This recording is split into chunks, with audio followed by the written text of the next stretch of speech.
Hello and welcome to Banfield. Julius Jones is alive tonight.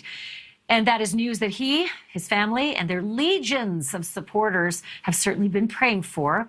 He had been scheduled to die 5 hours ago by lethal injection at the Oklahoma State Penitentiary in McAlester.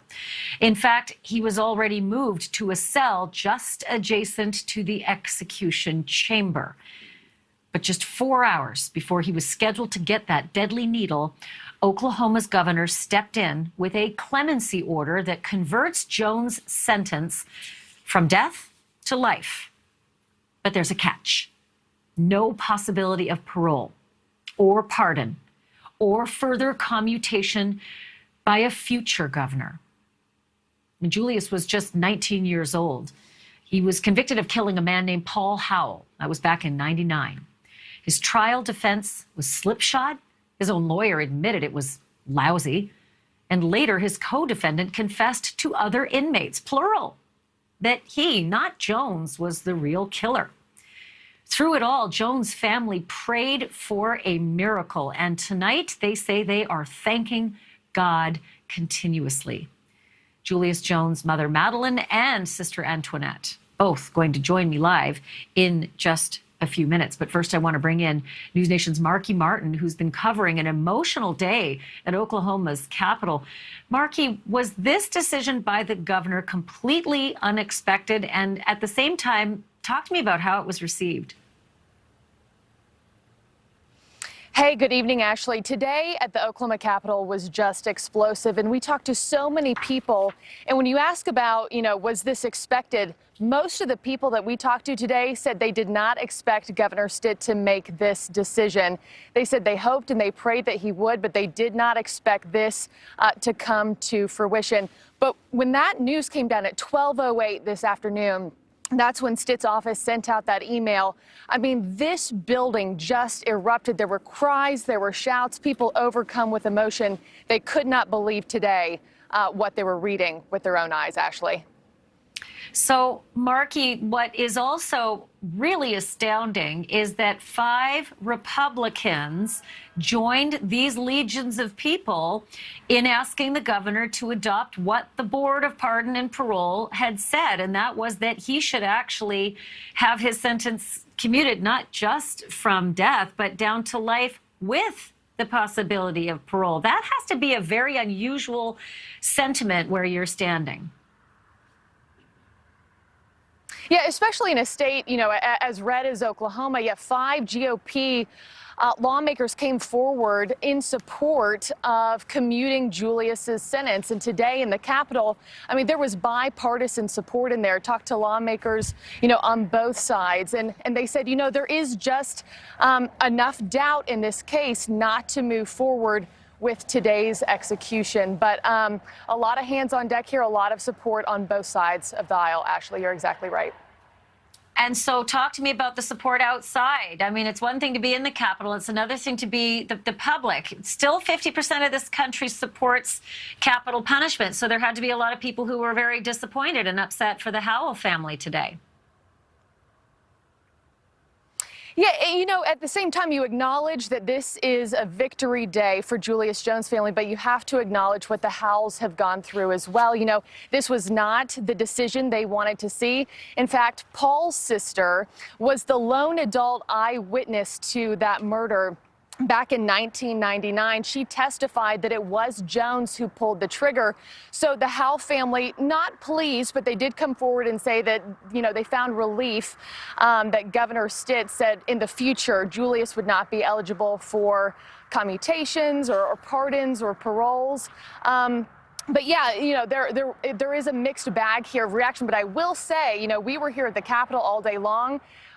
There wasn't anybody that we talked to that was in favor of putting Julius Jones to death today. It's just been an incredibly fascinating case. Marky Markle, thank you for that. I want to bring in now Kelly Masters. She's an attorney who has been part of the legal fight to spare Julius Jones' life. Kelly, thank you for joining me again tonight. The big question a lot of people have when they heard, okay, you can have your life, but you have to spend it locked away for the rest of that natural life, no parole, is, wait, really? isn't there any shot? And there is a shot, right? Not under this executive order currently, but yes, the fight is certainly not over. I'm so pleased, and I was so pleased to get that phone call from the governor's office today, letting us know that in fact Julius's life was going to be spared. However, the specific executive order signed by Governor Stitt basically disallows him seeking any sort of additional relief, parole, commutation, pardon, under that executive order. So it looks like a very dead end for him under this order. However, we all know that executive orders can be reversed, can be rescinded, either by Governor Stitt himself, if he has a change of heart, or by a successor.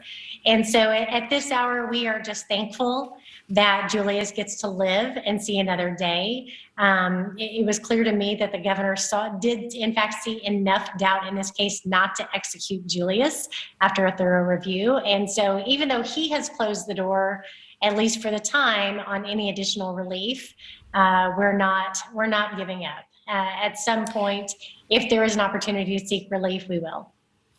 Okay, so I'm going to read something from Governor Kevin Stitt, basically saying, his hands were tied by the Constitution, which I found very intriguing. He said, neither the Oklahoma Constitution nor Oklahoma law otherwise provided the Pardon and Parole Board with the authority to recommend that the sentence of death be commuted to life with the possibility of parole. But I don't understand that, because maybe it's an Oklahoma thing, but generally speaking, you can absolutely do that. Do you understand the law differently than that?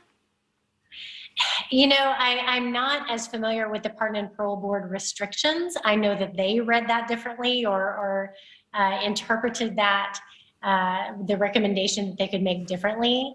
The way I read the Oklahoma Constitution is that future paroles may be limited under these circumstances, but the governor is not limited from commuting a sentence to time served, or to some other sentence, or possibly even pardoning him if he believed that Julius was innocent. So there are certain restrictions placed by the Constitution, but there are also loopholes as well.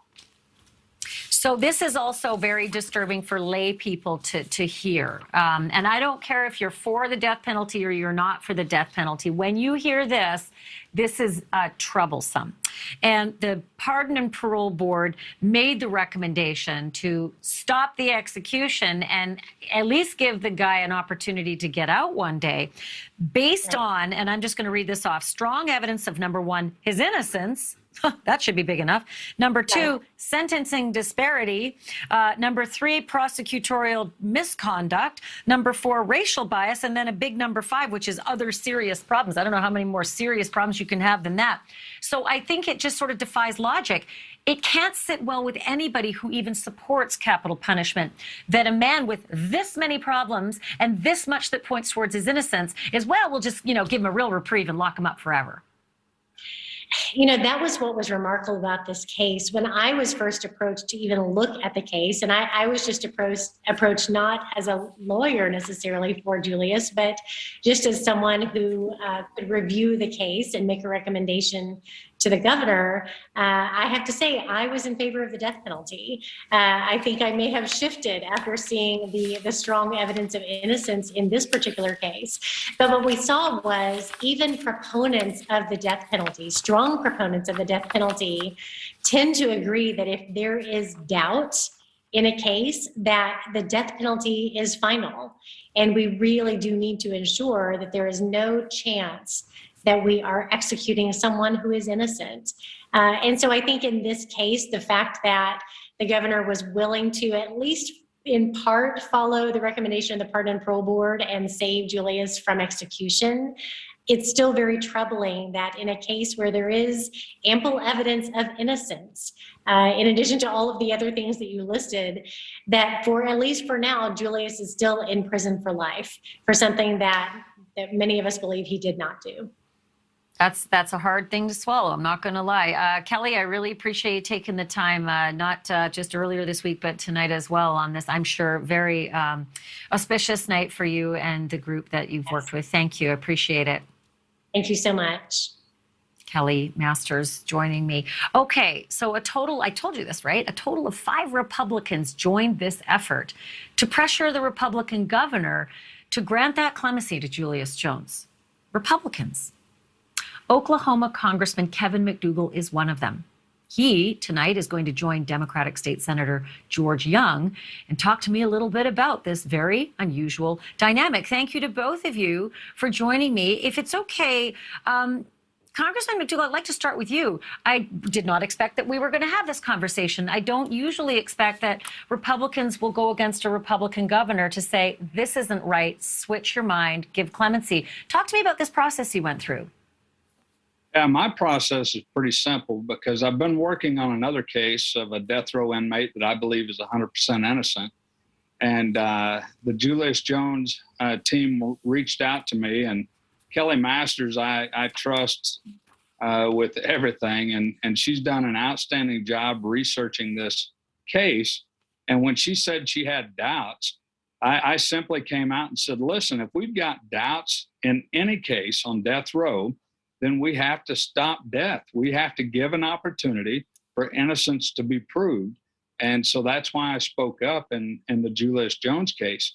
I didn't have time to research, honestly, Julius Jones the way that I have the other case for the last 2 years.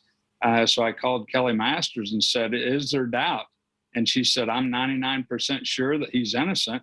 And I said, that's enough for me. So I've got to speak up for life. No matter who it is. And Julius Jones has enough people that believe there's doubt in this case. And so I had to take a stand. I couldn't stand by. And I believe the governor did the right thing today. And now we have an opportunity, if there's overwhelming evidence, which some say there's not overwhelming evidence, some say there is. But if we ever find that videotape that says somebody else committed the murder, then Julius Jones can live another day. If we would have executed him today, then you don't get a mulligan. You just, I have said this so much in my career. You do not get a mulligan. And I don't know who among us thinks people are perfect, because I sure don't. Senator, that brings me to you. This is a jubilant time, obviously, for those who supported this cause. It's very difficult for the Hells, and I can understand that as well. But there is still the same thing that Representative McDougal just said, and that is that there is still an injustice here if there's a man locked up if he did not do that crime. Does your work continue, sir? And do you still have as many supporters in pushing for, say, a new trial and perhaps an exoneration? Thank you so much for having me on. Let me first say that I was relieved in receiving the news that what the governor had done, but I'm not letting the governor off the hook. This has been going on for 21 years. We've had this situation before us, and I'm still dismayed with how long it took the governor. Let me quickly say that I'm with the Howell family. I grieve with them in their loss, and that's significant and important. And I believe that they believe what they had been told. The fact is, you have listed off already earlier in the program several pieces of information that would have led anyone to believe that reasonable doubt was there. And so from the very beginning, this case has been a case that has been judged by, listen, racial insensitivity. African Americans make up 8% of the population in the state of Oklahoma. We're over 25-30% of the incarcerated personnel under the Department of Corrections. That's the problem right there, is that this has gone on so long, and now we've had this influx of people who have come and gotten behind it. I'm glad. But the governor waited till the last moment. To me, he put the Howell family, he put the Jones family through this turmoil when he should not have done it. The information was enough that this case was not clear enough, that he should have ruled earlier and signed it. That's what you have a pardon and parole board for, to help you understand the cases that you don't have the time to investigate. And 2 times they came back and said, we would like to have life with the possibility of parole. And he still can't make the decision. It takes him up to this time and probably some pressure from the cases, the lawsuits that are being filed about the inhumane way that we are killing folk in Oklahoma. It needs to stop. And so I'm relieved for the family. I talked to Mother Jones tonight. I'm relieved for the family, but no, this does not stop. It is not about Julius Jones. It is above and beyond and larger than Julius Jones. This is something that we've got to stop right now. It's been going on far too long. But at the same time, there is, I mean, if you say baby steps, that's what happened tonight. And they are very large baby steps. So there is that part. I want to thank both of you, first of all, for coming together at a time when I just don't even know that this happens anymore. Having a Republican and a Democrat on the same screen, it's just really delightful. And then to be, to be working together on an issue that is so dire. Congratulations to both of you for doing this and for what you may end up doing in the future. Thank you. Thank you. You know, there is really no job like this, no job on earth, the spiritual advisor to a condemned man. In a moment, meet the man who tried to help make sense of a personal apocalypse to a dead man walking. And then just imagine how, day after day, he counseled that man's mother and that man's sister, knowing that Julius's time on earth was down to mere hours. Coming up, Reverend Keith Jossel, spiritual advisor, along with Julius Jones's sister. They're going to talk to us about what this has been like. Antoinette Jones and Keith Jossel coming up next.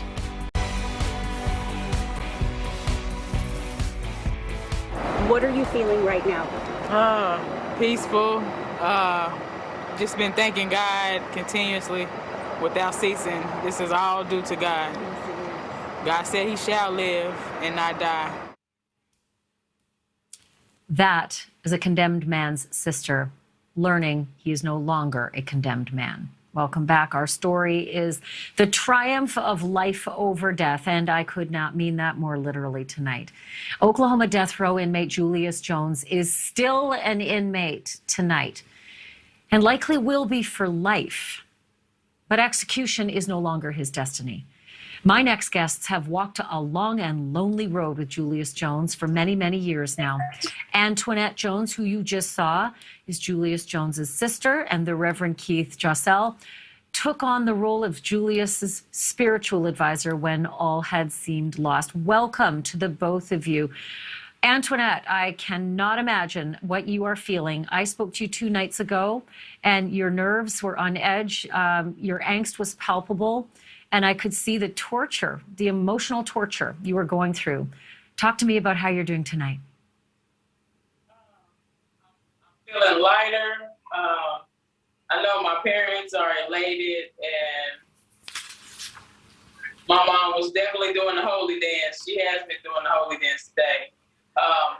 But we are blessed that the governor stepped in when he did. Well, I know your mom was supposed to be with us tonight, and I can completely understand if she has other things happening. So I appreciate you, Antoinette, talking to us on this really remarkable turn of events. Reverend, I want to ask you the same question. This is particularly emotional for you as well, because I don't know how you were doing your job preparing Julius. I don't know that any of us could imagine it, but tell me how you're feeling. I'm inspired by Julius Jones. Julius, even today, Julius was believing that God was going to deliver him, even in the midst of every possible indicator leading to the fact that he was going to be executed. Today, he was told about students in Oklahoma that were walking out of their schools all over the state in support of him. And his focus was on, look at what our young generation is learning how to stand up for truth and justice. He wasn't even focused on his own life today. That's the that's the individual that is Antoinette's brother and Mother Madeline's son. And so we can't be more elated that Julius lives today and we get the chance to continue to fight tomorrow. Antoinette, have you had a chance to speak with your brother yet? I think you're either muted or your Wi-Fi is low. I can't hear you. Antoinette, can you hear us? Yes, Okay, I got yeah, to speak so have to you him talked? for about, I got to talk Can you to say him that for again? about 3 minutes. I got to talk to him for about 3 minutes. He told me real quick, I love you. He said, but listen to me. And he said, I don't know when I'll get the phone again. I don't know the phone privileges, but I want y'all to know I love you. And the fight is not over. We didn't get the commute sentence that we were, that we felt the governor should have adopted. Excuse me. But we are still hopeful, and we're speaking that he shall get his freedom one day. Can you tell me what your mom said and what Julius said to your mom? So when I gave her the news, she was like, hallelujah, thank you, Jesus. And then she started jumping up and down, and I could hear her jumping up and down over the phone call. And my dad was like, I already knew. And so, yeah, today was a day. Thank God. Thank God. Reverend, this is a hard question because while there is jubilation for Antoinette and her mom, Madeline, and obviously for Julius, he was 4 hours from execution. There is another family, and they believe that Julius killed their loved one, and they are grieving, and they're now going through a sort of torture for themselves. As a reverend, how would you counsel them tonight? Well, I have said from the beginning, and this family has said from the beginning, that we seek God's justice. And God's justice brings truth, and truth sets us all free. We have, from the first moment that we have advocated for Julius's release, we have advocated for justice for Oklahoma, justice for the Howell family, and justice for the Jones family. And we've never thought that those three contradicted each other. They were actually really in alignment with each other. The citizens of Oklahoma should not have innocent blood on their hands for executing an innocent man. The Howell family deserves to know the truth. The murderer of their loved one is on the streets of Oklahoma today, and that is not justice for them, and they deserve justice.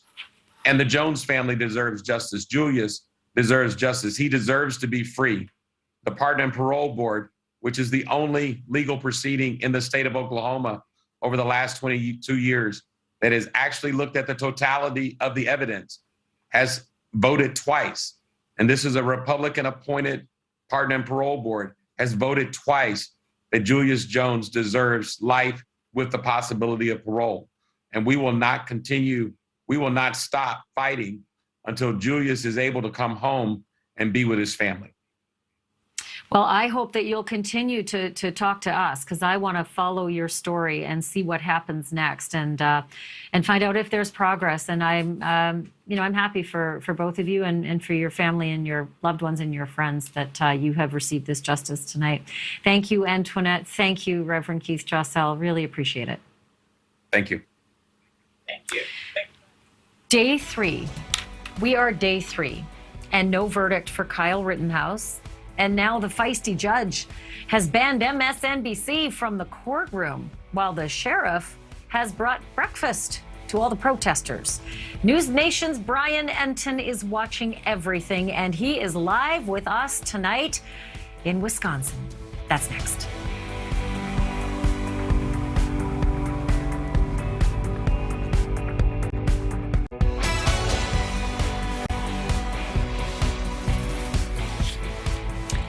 Tale of two trials today in the North and the South, both with murder charges, life in prison, and white defendants. And with each day, politics and race getting louder in each case. I'm going to take you down south first.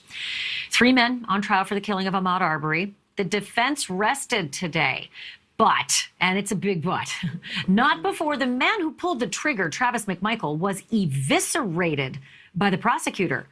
Linda Donosky kind of exploded onto the national scene because she is all business.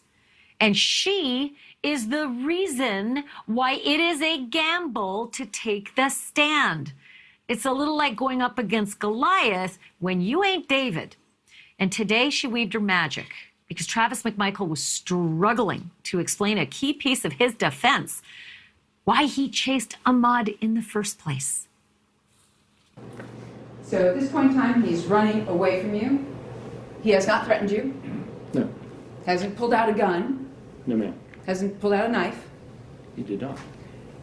Still arms at his sides. That's correct. And he's trying to get away from you. And I was letting him run away. What were you nervous about while giving this statement? I just killed a man. I had blood on me still. It was the most traumatic event of my life.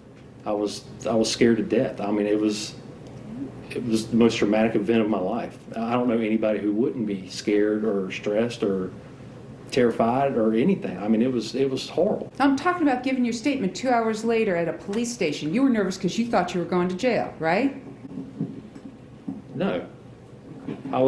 I gave him a statement. I mean, if I would have... Somebody, you don't think you're going to jail. That's yikes. And then there was the outside the courtroom part in Georgia. Lots and lots of action, and perhaps not unexpected. A large group of demonstrators gathered in the morning. But then there was a scene that you really, honestly, you don't usually see. More than 100 black pastors joined Arbery's family and formed what they called a wall of prayer. You might have heard that a few days ago, Kevin Goff, a defense attorney, asked the judge to ban what he described as black pastors from being political in the courtroom. Georgia Pastor Jamal H. Bryant was leading this group. It reminds me of the trial that your son went through with Pilate and the governor. And we know that God and Pilate said, what should I do with this innocent man? Let those three people who allowed the life of Mr. Arbery be taken for nothing. Let them be found guilty, God. Let them suffer the consequences of being the judge, juror, and executioner without no probable cause or just cause. Alveda King had something to say as well. She is the niece of Reverend Martin Luther King Jr. And on all three cases making the news today, Ahmaud Arbery, Julius Jones, and Kyle Rittenhouse, she reiterated her famous uncle's words. Hate begets hate. Violence begets violence. Toughness begets a greater toughness. We must meet the forces of hate with the power of love. So there was the scene down south, and I'm going to take you up north now to temperatures below freezing. That's where Brian Enton is standing by live for us outside the courthouse in Kenosha, Wisconsin. Okay, Brian, I was not expecting a sheriff to show up and bring everybody in the press coffee and donuts today, but that's what's happened, and that seems like a very different environment than what we all expected.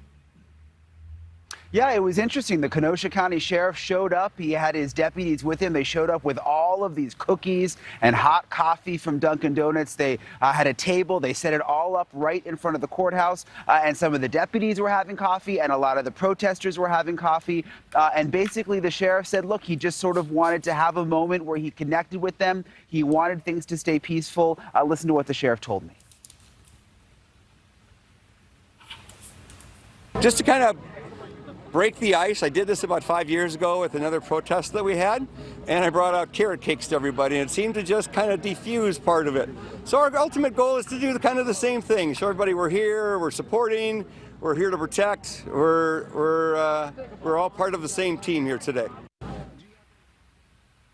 So it was really kind of a nice moment, Ashleigh, and it actually seemed to work. Things were calm today for the most part. 30, 40 protesters in front of the courthouse.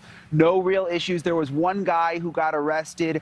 He had a gun here while Wisconsin is an open carry state. The issue here by the courthouse is it's within 1,000 feet of a school, so you're not allowed to have a gun. They quickly got him in a van and took him away, but for the most part, things have been calm. Well, let's hope that stays, and maybe they can bring out a catered dinner, because sometimes it gets ugly at nighttime. Okay, so quickly, day 3 now, no verdict. Tomorrow's Friday, and all of my experience says lots of people, when they're sitting on a jury and they've been there all week, they want a Friday verdict so that they don't have to come back, and be there all weekend, or God forbid Monday as well. So there's that chance. But today was weird because one of the jurors asked the judge if she could take home the jury instructions.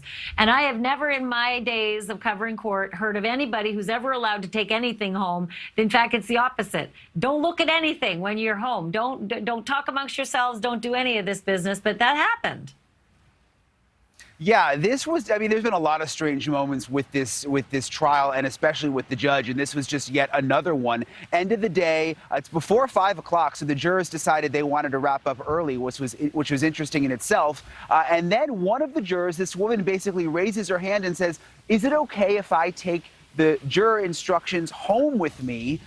And the judge actually said yes. And I thought that was odd. I immediately texted every lawyer I know saying, have you ever heard of this? And no one says that they've ever heard of anything like this happening. I mean, you know better than me, Ashleigh, but I'm sort of under the assumption that when the jurors go home, they're not really supposed to talk about the case or to be going over instructions or evidence or anything like that. So that really came as a surprise.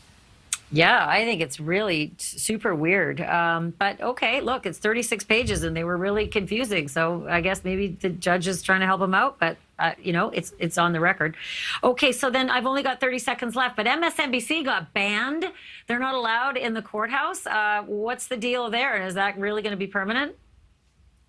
Yep, no MSNBC allowed in the courthouse. Basically, the judge says that there was a freelance MSNBC producer that was following the jury van. While the jurors aren't sequestered, they get in this van at the end of the day. They go to an undisclosed location where they get into their cars to go home. And the judge says there was this producer following them, actually ran a red light, which is why they got pulled over and were discovered by the police. Judge decided now he's going to ban MSNBC from the entire courthouse. Well, NBC says they're working completely in cooperation with the folks there. They said that guy never photographed or intended to photograph them and that they regret this incident. So we'll see if that lasts. But I don't like hearing media getting banned from a public space where there's a public process. Otherwise, you're on the slippery slope to hooded justice into the gulag. Okay, Brian, thank you. I know it's freezing cold and it's late at night, so go get yourself a hot chocolate or one of those Dunkin' Donuts things. Thank you.